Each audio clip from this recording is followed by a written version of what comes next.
Bonjour, aujourd'hui on se retrouve autour de l'histoire Mystère au Club des Inventeurs. Alors j'espère que vous êtes bien installés car l'histoire va commencer. C'est parti! Mystère au Club des Inventeurs. Chapitre 1. Accusé à tort. Ma petite sœur Lulu et moi étions en vacances chez notre tante Agathe depuis 2 jours quand une voiture de police a stoppé devant la maison. Un inspecteur en est descendu.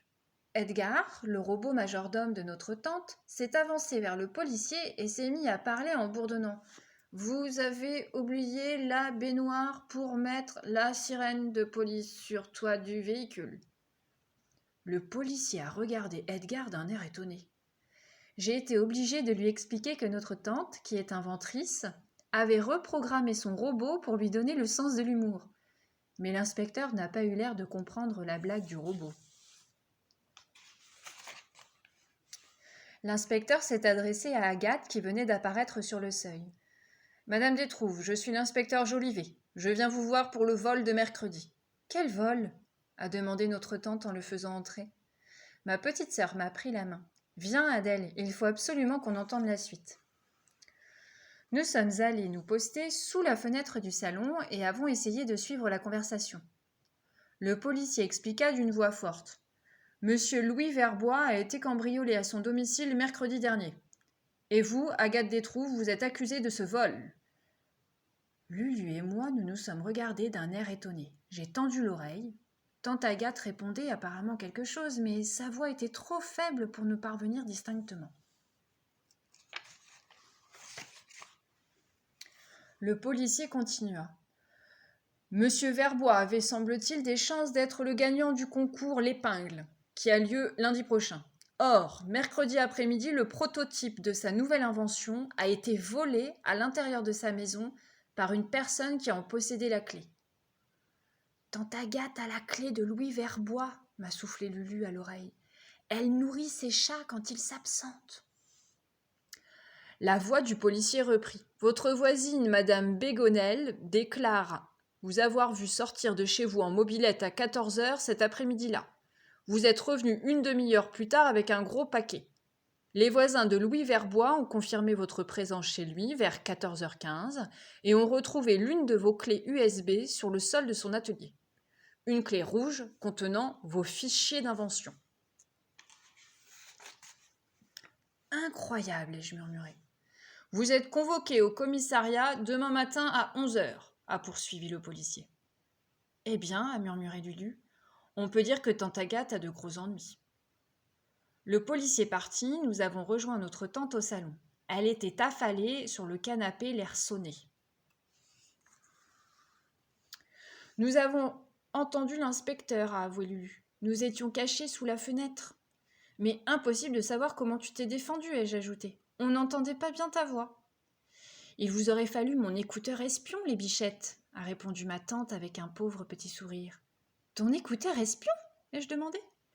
Il s'agit de l'invention que je devais justement présenter au concours, a-t-elle répondu. Un écouteur très perfectionné dont je viens de terminer la mise au point. Elle nous a alors expliqué que l'appareil relié à un casque permettait d'entendre et même d'enregistrer une voix à travers une paroi de plus d'1 mètre d'épaisseur. « C'est génial, me suis-je écrié. Avec ça, tu as des chances de gagner. » « Oh, plus maintenant, a dit ma tante en baissant le nez.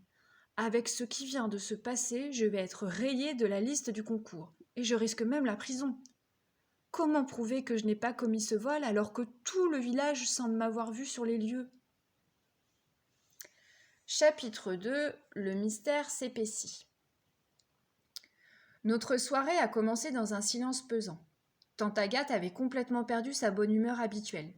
« Tu as peut-être égaré ta clé USB chez Monsieur Verbois en nourrissant ses chats aux dernières vacances ?» a demandé Lulu. « Non, Bichette seconde, a répondu Agathe.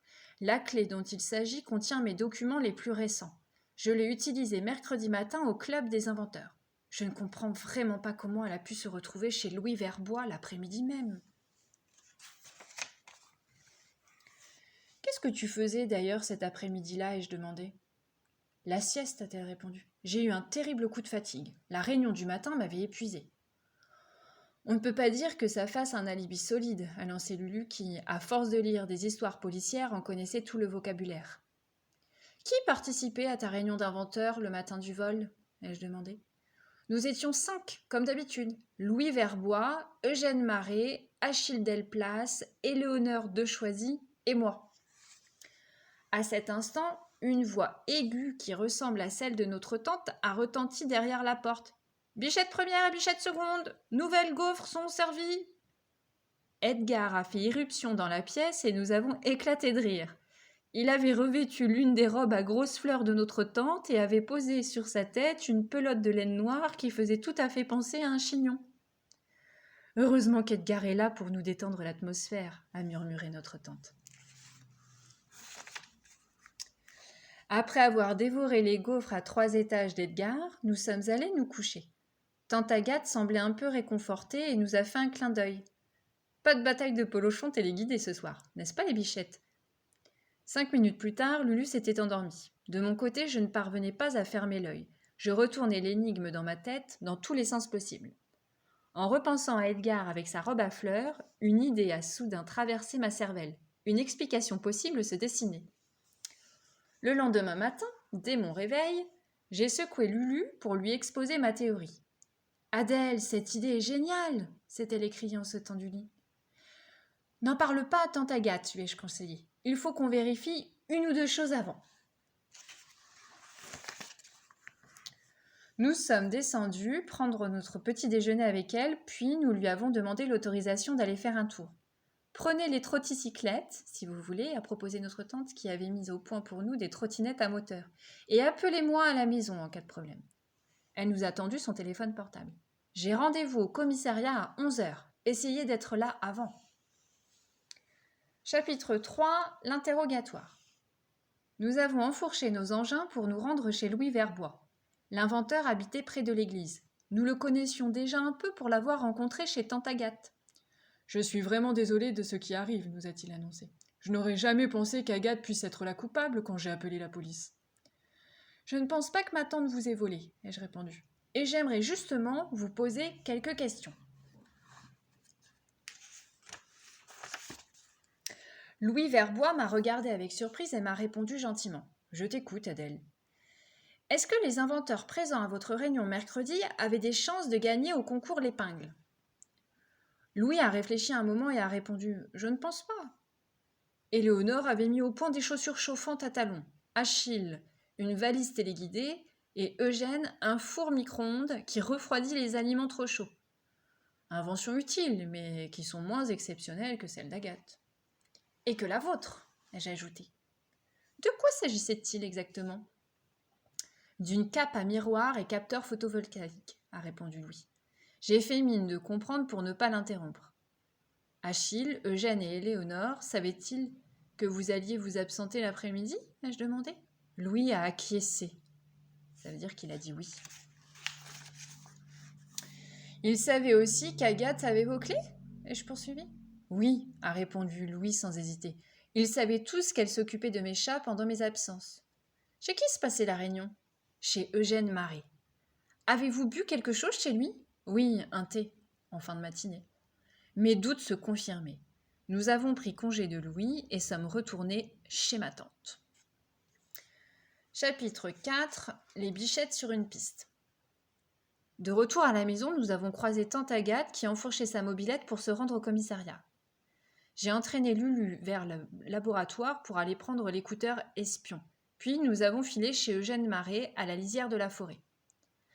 Arrivés derrière sa propriété, nous avons caché nos trotticyclettes dans un fourré. Autour de la maison s'étendait une vaste pelouse où étaient disposés une bonne dizaine de nains de jardin. Nous nous sommes approchés du pavillon en longeant la haie et avons fait une pause derrière la cabane de jardin. Soudain, le bruit d'une voiture s'est fait entendre. Nous nous sommes plaqués contre le mur. Un véhicule se garait devant la maison.